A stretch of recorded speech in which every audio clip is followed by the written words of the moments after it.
بسم اللہ الرحمن الرحیم۔ السلام علیکم ورحمۃ اللہ وبرکاتہ۔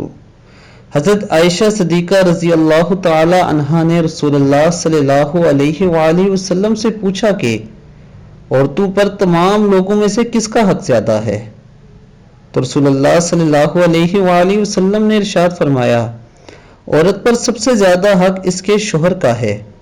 پھر حضرت عائشہ صدیقہ رضی اللہ تعالی عنہا نے پوچھا، مرد پر سب سے زیادہ حق کس کا ہے؟ تو رسول اللہ صلی اللہ علیہ وآلہ وسلم نے فرمایا، مرد پر سب سے زیادہ حق اس کی ماں کا ہے۔ سبحان اللہ دوستو، یہ بہت ہی پیاری حدیث تھی۔ اس حدیث کے ذریعے ہمارے معاشرے میں موجود بہت سے مسائل کو ختم کیا جا سکتا ہے۔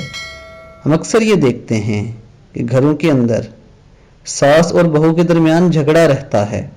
اگر اس حدیث پر عمل کیا جائے تو بہت سے مسائل ختم ہو سکتے ہیں۔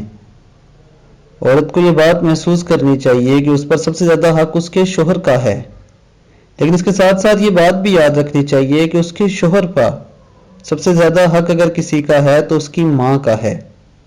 دوستو، اللہ تعالی ہمیں نبی اکرم صلی اللہ علیہ وآلہ وسلم کے فرمان پر عمل کرنے کی توفیق عطا فرمائے۔